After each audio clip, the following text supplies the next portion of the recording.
누가복음 6장 46절에서 49절까지 말씀입니다. 누가복음 6장 46절에서 49절까지 말씀 우리 함께 한 목소리로 읽도록 하겠습니다. 함께 읽겠습니다. 시작. 어찌하여 너희는 나더러 주님 주님 하면서도 내가 말하는 것은 행하지 않느냐?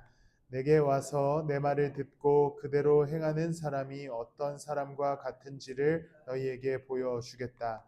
그는 땅을 깊이 파고 반석 위에다 기초를 놓고 집을 짓는 사람과 같다.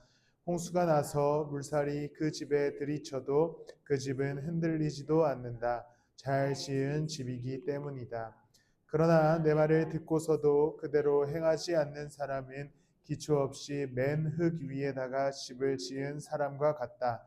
물살이 그 집에 들이치니 그 집은 곧 무너져 버렸고 그 집의 무너짐이 엄청났다. 아멘. 예수께서는 계속해서 무리들과 제자들을 가르치고 계셨습니다. 어제 우리가 나눈 말씀처럼 복과 화에 관해서 가르치시기도 하고 또 용서와 사랑에 관하여서 가르치시기도 하는 그런 여러 가지 말씀들의 가르침들 속에서 이제 오늘 본문에서 이 말씀을 가르치시는 명확한 이유와 목적에 관하여서 밝히시게 됩니다. 판단하지 말아라, 서로 사랑해라, 열매를 맺어라 등등의 이야기를 하신 이후에 오늘 말씀을 통하여서 왜 내가 이 말을 가르치는지 그리고 너희들이 이 말을 왜 따라가야 하는지에 대한 이야기를 하게 됩니다. 그리고 그 말씀의 주제는 우리가 잘 알고 있는 대로 반석 위에 집을 지어라 라고 하는 말씀인 것이지요. 그런데 오늘 제가 반석 위에 지은 집이 아니라 움직이는 집이다 라는 표현을 쓴 이유는 오늘 예수님께서 말씀하신 것과 같이 반석 위에다가 집을 짓는 사람은 말씀대로 행하는 사람이 반석 위에 집을 짓는 사람이다 라고 말씀하시기 때문입니다. 다시 한번 오늘 본문을 제가 천천히 읽어보면 46절에 어찌하여 너희는 나더러 주님 주님 하면서도 내가 말하는 것은 행하지 않느냐. 왜 너네들은 나를 예수 주님이라고 부르면서 말을 행하지 않냐라고 물어보신 다음에 내게 와서 내 말을 듣고 그대로 행하는 사람이 어떤 사람과 같은지를 너희에게 보여주겠다. 나한테 와서 내 말을 듣고 그대로 행하는 사람이 누구인지를 보여주겠다라고 이야기한 다음에 48절에 이어서 말씀하시기를 그는 땅을 깊이 파고 반석 위에다 기초를 놓고 집을 짓는 사람과 같다라고 말씀합니다. 이 말씀의 맥락을 이어서 본다면 내 말을 듣고 그대로 행하는 사람은 어떠한 사람이냐면 반석 위에 집을 짓는 사람과도 같다라고 이야기하는 것이지요. 우리는 어릴 적부터 반석 위에 집을 지어야 된다라는 이야기를 많이 들어왔고 제가 어릴 적에는 찬양도 많이 불렀었습니다. 반석 위에 모래 위에 집을 짓지 말아요. 이런 노래도 많이 불렀었는데 그것에 반석 위에 집을 짓는 것에 관한 말씀은 굉장히 좋아하지만 이 앞부분에 예수님께서 도대체 반석 위에 집을 짓는 사람은 어떤 사람이냐라고 설명하시는 장면 속에서 내 말을 듣고 그대로 행하는 사람이 반석 위에 집을 짓는 사람이다 라고 말씀합니다. 반대로 내 말을 듣고서도 그대로 행하지 않는 사람이 기초 없이 맨 흙 위에다가 집을 지은 사람과 같다라고 말씀하시죠. 그러니까 결국 반석 위에 집을 짓는 사람은 말씀을 듣고 행하는 사람이어야 하고 모래 위에 집을 짓는 사람은 말씀을 듣지 않는 사람이 아니라 말씀을 듣고 행하지 않는 사람이다라고 이야기합니다. 결국에 반석과 모래 위에 집을 짓는 이 믿음의 차이는 우리가 기존에 알고 있던 것처럼 믿음이 있고 없고의 차이를 이야기하지 않습니다. 신앙이 있는 자와 신앙이 없는 자를 의미하지 않아요. 동일하게 믿음이 있는 자 가운데 말씀을 듣고 행하는 자는 반석 위에 집을 짓는 사람과 같다고 이야기하시고 동일하게 믿음이 있지만 말씀을 듣고 행하지 않는 사람은 모래 위에 집을 지은 사람과 같다라고 이야기합니다. 그렇기 때문에 우리는 오늘 이 말씀을 통하여서 반석 위에 집을 짓는 자와 같이 살아가려면 우리가 믿고 있는 그 예수 그리스도, 그분의 진리와 말씀을 따라 우리의 삶을 가지고 행하면서 살아갈 수 있어야 하는 것입니다. 그리고 나서 오늘의 본문은 7장으로 넘어갑니다. 전혀 다른 이야기처럼 느껴지지만 7장에 한 사람이 등장하게 돼요. 예수님께서 가버나움이라고 하는 동네에 들어가시게 됩니다. 2절에 보면 어떤 백부장의 종이 거의 죽게 되었는데 그는 주인에게 소중한 종이었다라고 기록됩니다. 백부장이라고 하면 로마의 고위관직자였습니다. 그가 자신의 종이 죽어가는 데 있어서 슬픔을 느끼게 됩니다. 왜냐하면 이 종을 굉장히 사랑했다라고 기록합니다. 그런데 이 백부장이 자신의 종이 죽어가자 예수님의 소문을 듣고 장로들을 보내서 예수님께 간청하여 이 종을 고쳐달라라고 부탁하게 됩니다. 그리고 나서 유대 장로들이 로마의 백부장의 이 간청을 예수님께 전하면서 뭐라고 이야기하냐면 4절에 보면 그는 선생님에게서 은혜를 받을 만한 사람입니다 라고 얘기합니다. 그리고 5절에 이어서 제가 준비를 안 했는데 5절에 이어서 말하기를 그는 우리 민족을 사랑하는 사람이고 우리에게 회당을 지어 주었습니다 하였다. 장로들이 이제 이 백부장에 관하여서 예수 그리스도께 나아가서 부탁하고 간청하게 되는데 뭐라고 부탁하냐면 그는 선생님에게서 은혜를 받을 만한 사람입니다. 왜냐하면 그는 우리 민족을 사랑하고 유대인들을 사랑하고 우리에게 회당을 말씀을 배우는 곳을 지어주는 사람입니다 라고 얘기하는 것이지요. 결국에 이 백부장은 로마의 관료였지만 하나님을 사랑하는 사람이었고 하나님을 사랑하는 사람으로서 유대인들을 사랑했고 유대인들을 돌보아주는 행동을 하는 사람이었습니다.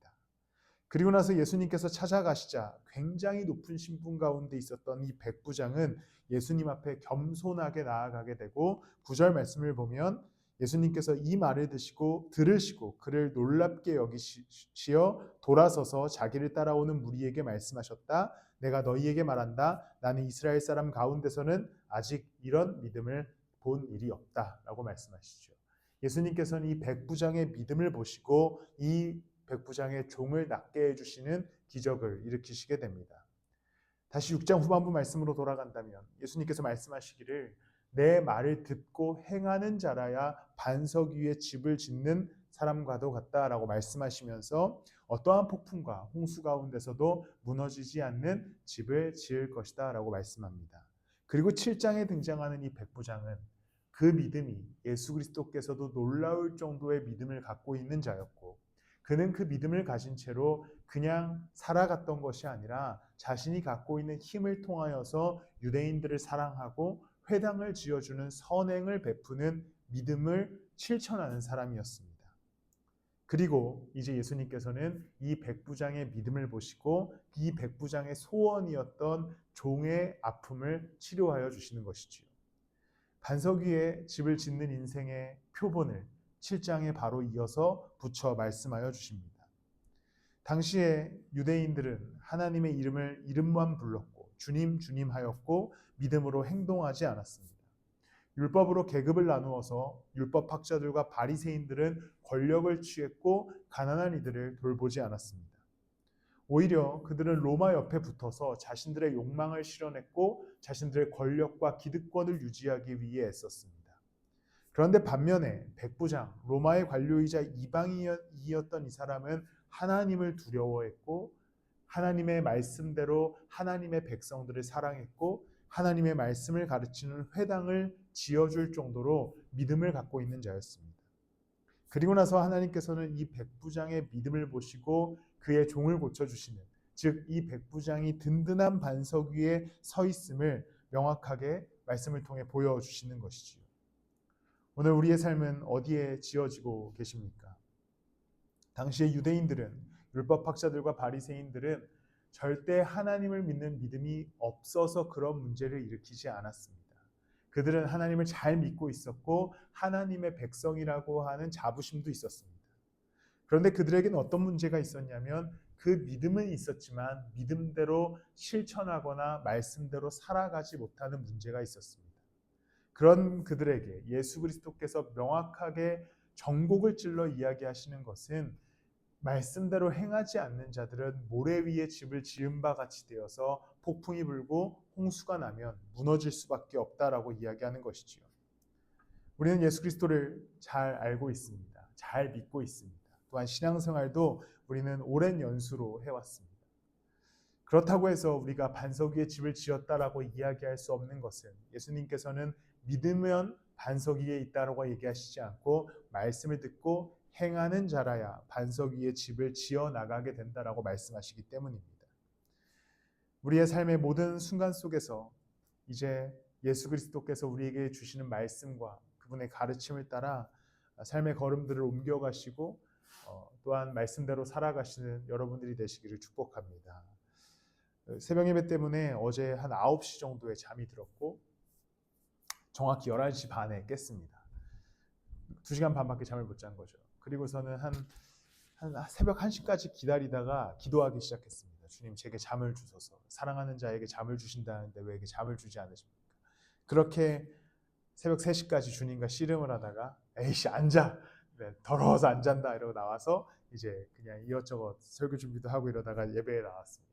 그러면서 이제 아내에게 오는 길에 문자를 보냈죠. 주님은 날 사랑하시지 않아. 나에게 잠을 주시지 않았어.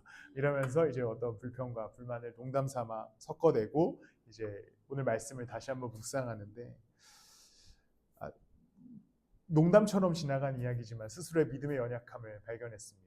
예수 그리스도를 믿는다라고 고백하는, 어쩌면 가장 많이 고백하는 목사라는 직업을 가진 자가 잠을 하루 못 잤다고 해서 주님 날 사랑하시지 않아 라고 이야기하는 행동을 굉장히 부끄럽게 여기는 잠깐의 기도의 시간이었습니다. 농담처럼 이야기했지만 우리는 예수 그리스도를 믿는다고 말하지만 아주 가벼운 문제 때문에 혹은 아주 삶에 일어나는 불편한 문제 때문에 이 믿음을 잃어버리고 행동할 때가 있는 것이죠. 아예 믿음을 잃어버리진 않습니다. 사실 예수 그리스도를 믿는 믿음은 여전히 우리 가운데 있지만 아주 불편한 문제가 하나 발생하면 믿음대로 살아가지 못하는 우리의 모습을 발견합니다. 그러니까 예수님을 믿는 믿음을 고백하고 예배하고 그분의 어떤 그 진리와 그분의 그 십자가를 다 알지만 내 삶에 일어난 어떤 불편한 문제 때문에 믿음대로 살아가지 못하고 그 삶의 문제 때문에 무너지거나 혹은 말씀대로 걸어가지 못하는 우리의 모습을 발견하는 것이지요. 우리의 삶의 기초가 모래 위에 세워지지 않게 하기 위하여서 내가 예수 그리스도를 믿는 믿음 안에서 살아간다면, 그 십자가의 진리를 신뢰하고 있다면 어떠한 삶의 불편한 문제나 그것이 작은 문제이든 큰 문제이든 상관없이 그리스도를 붙들어서 걸음걸음들을 옮겨 가셔야 됩니다. 내게 말씀하여 주신 대로, 내게 명령하여 주신 대로 삶의 걸음들을 옮겨가기 시작할 때에 결국에 단단한 반석 위에 우리의 집을 세워주신 바 같이 되어서 어떠한 파도도 홍수도 결국 견디게 하여 주실 줄을 믿습니다. 예수 그리스도는 결국에 우리의 삶의 전체를 구원하여 주시기 위해 오신 것이지요. 예수 그리스도의 은혜는 우리의 삶을, 이 모든 인생을 거룩하고 구분되게 하기 위해서 우리를 위해 오셨습니다.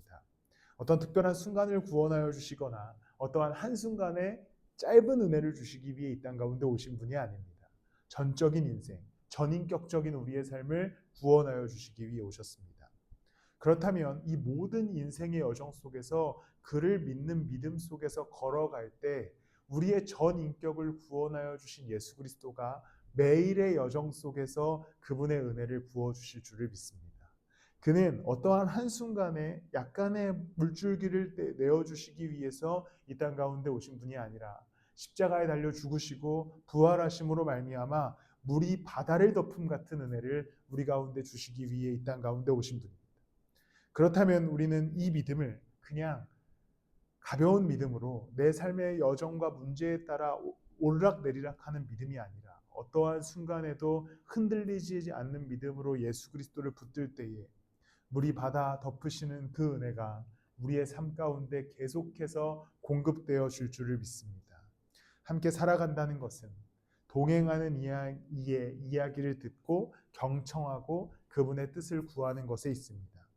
예수 그리스도께서 우리와 오늘도 함께 동행하여 주신다면 이제 그분의 이야기를 들으시고 말씀대로 행하는 삶의 태도를 회복하시고 말씀대로 그분과 함께 걸어가기 시작할 때에 우리가 살아가는 이 땅의 모든 걸음이 단단한 반석이 되어서 절대 흔들리지 않는 삶의 걸음을 옮겨가게 될 줄을 믿습니다.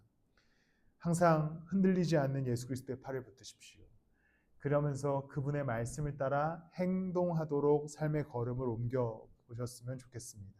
완벽한 이정표로 우리의 삶을 인도하시는 하나님께서 가장 확실하고 안전한 길로 우리의 인생을 인도하여 주실 줄을 믿습니다. 어떤 폭풍과 어떠한 홍수에도 무너지지 않게 하시는 그리스도를 따라 삶의 걸음을 옮겨가심으로써 은혜를 가득 누리시는 이 사순의 시간 되시기를 예수님의 이름으로 축복합니다. 말씀을 마무리하겠습니다. 예수님께서 이 땅 가운데 오신 이유는 명확하게 우리를 죄와 사망에서 건지셔서 죽음의 땅 위가 아닌 반석 위에 우리의 인생을 세우시기 위해 이 땅 가운데 오셨습니다. 죄와 사망이 건드리지 못하는 인생을 만드시기 위해 이 땅 가운데 오신 사건이었습니다. 그런데 우리가 이 반석 위에 세워지는 방법은 우리가 그분의 말씀을 듣고 행하는 자로서 이 땅에서의 삶을 살아갈 때 그 단단한 반석 위에 우리가 세워지게 될 줄을 믿습니다. 우리가 예수 그리스도라고 하는 단단한 반석 위에 우리의 인생을 세울 때 죄와 사망도 해치지 못하는 인생이 되기 때문에 이제 인생의 어떠한 문제들, 불편한 요소들, 우리 가운데 우리를 막 힘들게 하는 어떠한 고통의 문제도 내가 그리스도를 붙들고 살아갈 때에 결국 우리를 해치지 못하는 그저 아무것도 아닌 홍수와 아무것도 아닌 폭풍이 될 줄을 믿습니다. 폭풍이라고 함은, 홍수라고 함은 사실 불편한 것이죠. 굉장히 두려운 존재들입니다. 그런데 죄와 사망보다 큰 고통과 폭풍과 홍수는 없기에 우리가 예수 그리스도를 의지하여서 그분을 의지하여서 삶의 요소들을 세워나가기 시작할 때에 결국에는 그가 우리를 아주 단단한 폭으로서 우리를 지키시고 우리를 단단한 반석 위에 세우셔서 당신의 뜻을 이루어 가 주실 줄을 믿습니다. 오늘도 기도의 자리에서 그 그리스도를 붙드셔서 반석 위에 서시는 하루 한 주간의 삶이 되시기를 예수 그리스도 이름으로 축복합니다. 제가 기도와 축도로 예배 마치고 기도하다가 귀가하시겠습니다. 사랑하며 풍성하신 주님 감사합니다. 우리를 구원하여 주셨고 우리를 그 십자가의 보혈로 말미암아 자녀 삼아 주심을 믿습니다. 이제 그것을 머리로만 알지 않게 하시고 믿음으로 움직여서 말씀대로 살아가는 우리가 되게 하여 주셔서 말씀대로 살아가는 삶이 결국 반석 위에 머물러 흔들리지 않는 인생 되게 하여 주시옵소서. 주님, 우리의 인생에는 수많은 폭풍우와 홍수들이 산재하여 있고 그것이 우리를 언제나 위협하고 있다는 것을 알고 있습니다. 그러나 주님, 이제 예수 그리스도를 신뢰하여 말씀대로 주님을 따라 살아가오니 우리 앞에 있는 모든 폭풍과 모든 홍수가 잠잠하라 하시는 주님의 말씀 앞에서 잠잠하게 하여 주시고 그래서 우리는 폭풍 속에서도 안전한 항해를 할 수 있는 예수 그리스도의 자녀된 인생, 그분의 백성된 인생으로 오늘 하루도 이 사순의 기간도 또 우리의 영원한 인생도 살아가게 하여 주시옵소서. 큰 문제가 주님 앞에서 평지가 되게 하여 주시고 우리의 불안한 마음이 주님 앞에서 잔잔한 바다가 되게 하여 주시옵소서. 이제는 우리 주 예수 그리스도의 은혜와 하나님의 극진하신 사랑과 성령님의 내주 동행하시며 감화 감동하심이 비록 폭풍 가운데 있으나 반석 위에 선 안전한 집처럼 우리를 여기시고 그것을 믿는 믿음 위에 말씀대로 살아갈 우리들의 머리 위에 지금부터 영원토록 함께 하실지어다. 아멘.